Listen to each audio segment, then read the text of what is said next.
Sharon Graham, there seem to be two contests going on this week at the Labour conference, an unofficial one for leader and an official one for deputy leader. Let's start with the official. Unite seems to be saying none of the above to the candidates. Why? Well, look, I think for our members, and remember, I'm talking on behalf of workers, that's my job, that's who I'm here to talk on behalf of. I don't think they're that interested in what's going on in the deputy leader's position for Labour. And for me, what I look at, people are labelled all the time, is what do people stand for, and does that look like what my members are asking? And the answer to that question is no. So we have decided not to recommend, because obviously giving nomination would be to recommend one of the candidates. We decided not to recommend and actually get on with some of the more important stuff in conversations we're having with government about people's jobs. So that's the position we've taken. Is that a coded way of saying that you think that on the record of the Labour leadership in the last 15 months, they've kind of forgotten the workers? Well, I think workers are scratching their heads. I'm scratching my head, let alone anybody else, in terms of what are the choices that Labour are making. This does not feel like Labour. Picking the pocket of pensioners, leaving the super rich totally untouched, having 2 refineries close in less than a year and no plan for jobs. That is what Labour need to focus on now. And if they don't do that, then people are going to start to move away from them in droves. They really need to wake up, smell the coffee and be Labour. Don't be embarrassed to be Labour. They're the Labour government. Do Labour things. So I want to talk about where they might be moving to in a second, but what you're saying is they've made the wrong choices. Well, I think they have made the wrong choices. I think the last 14 months has been the wrong choices. When you look at what's on offer, there is the unofficial contest going on, and King of the North, Andy Burnham, is being touted by some, maybe by Andy himself, maybe not, we don't quite know. Would he do any better? Look, I think the important thing, and it does sort of get around personalities, and people are often talking about, is it Keir, is it Andy? For me, and what my members are really saying, what are the policies? There's no point just changing around the person at the top if actually the policies are remaining the same. They've got some big decisions to make. Look, if you look at Germany, they have changed their fiscal rules, and they have got now £1 trillion in terms of infrastructure and diversification. We've got 50 billion to do the exact same job. They're going to have to do something quite dramatic, quite radical. I mean, it isn't really that radical, but quite radical at the budget in terms of changing course. Because if they don't do that, then people will continue to leave them. That is just the reality. Excuse my French, but you sound pretty hacked off with Labour. Hacked off enough to cut their funding or even to disaffiliate?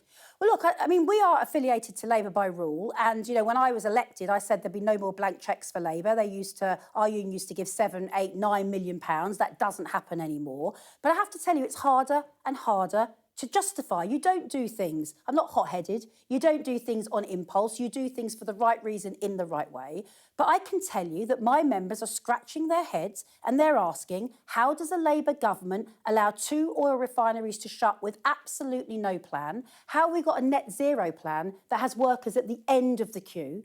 Where is the plan for workers? Where is the transition? Where is the money? And so for my members, whether it's public sector workers all the way through to defence, are asking, what is happening here? Now, when that question cannot be answered, when we're effectively saying, look, actually, we cannot answer why we're still affiliated, then absolutely, I think our members will choose to disaffiliate. And that time is getting close. How long has Keir Starmer got before you make that decision? Well, look, I don't think it's about what we're doing. I mean, in a sense, our members will make that decision and we'll have that discussion. But I tell you what I do think. The budget is an absolutely critical point of us knowing where the direction is going to change. If that budget is Samalina and it's tinking around the edges and we come up with a little bit here and a little bit there, but substantively there is not the money to change our society as it needs to be changed. Those fiscal rules need to be changed. Other countries are doing it. We should stop dancing around our handbag and do that. If that budget is essentially nothing, it's insipid, I think we've got a real problem on our hands, because without the money to make the change, then nothing is going to change. But I'm not going to use the word ultimatum, but what you are saying to the government is you need to see a change of course, or else you, as a union, have to reconsider, if you like, the automatic support that you've always had for Labour. Well, look, we are affiliated to a Labour party and because we want a Labour government. if the Labour Party get into to govern and they are no longer Labour, then what are we affiliated to? But that decision is a decision that will be taken by our members. The key thing here that I think is important, there is a moment for change to happen. There is a moment, and it is the budget, because all of this is rooted in where do we get the money to change the society that we're in? How can we stop the gap between the rich and the poor getting wider and wider and wider? People feel that they're on their knees and they're being kicked.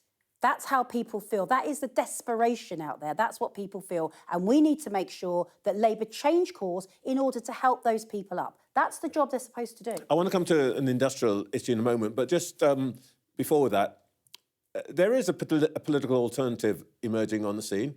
Mr. Nigel Farage tells us that he wants Reform to be the party of workers, and presumably that means he would like a relationship with trade unions.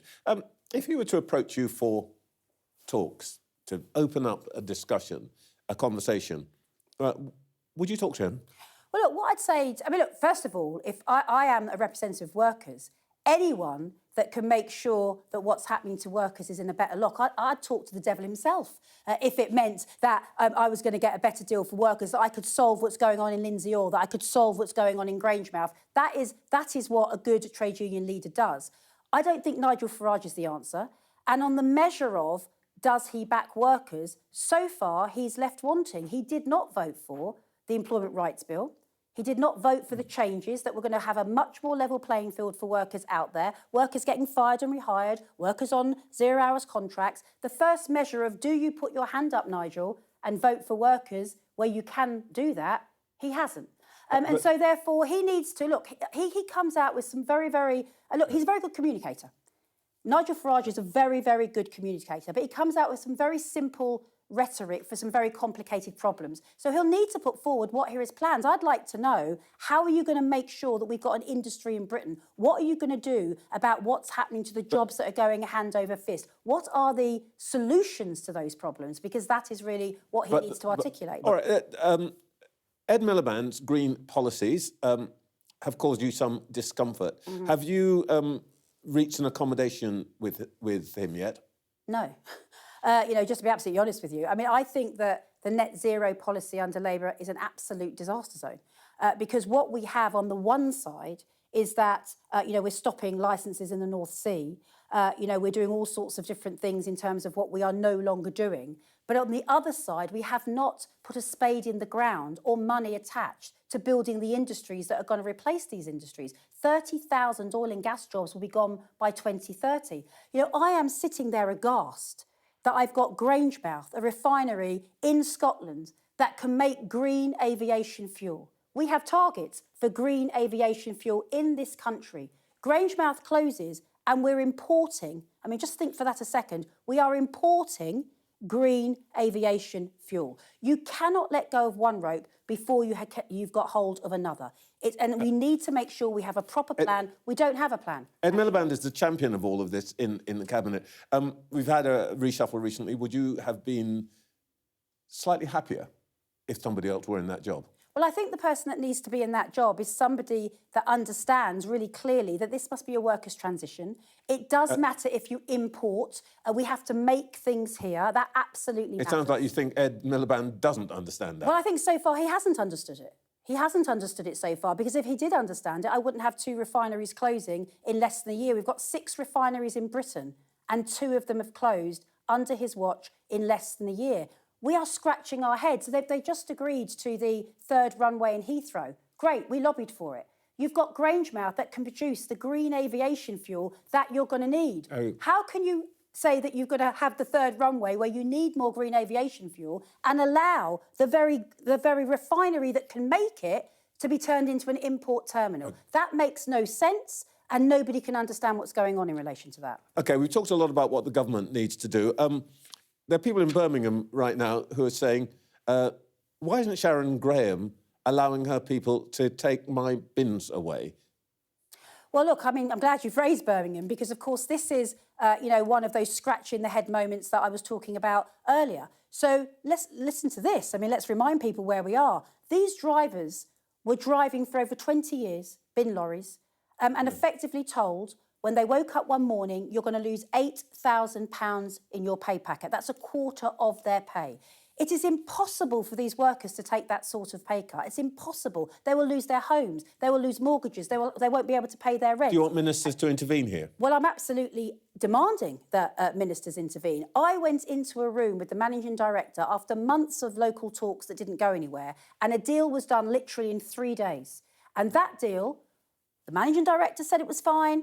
She was going off to bring that deal back to the table in writing, and she messages to say the commissioners, the government-backed commissioners, will not allow the deal to go through. In that circumstance, then the government now, it's the ball's in their court. Oh, this is ministers. I'm going to be talking to Steve Reid. What's your message to him? Well, what I hope with Steve, in fact, I have messaged Steve Reid myself. We're going to meet about this very conversation. And I think if you've got a Labour council and a Labour government who say there's pro-worker, nobody could justify these workers losing a quarter of their pay. It's totally and utterly wrong, and it cannot happen.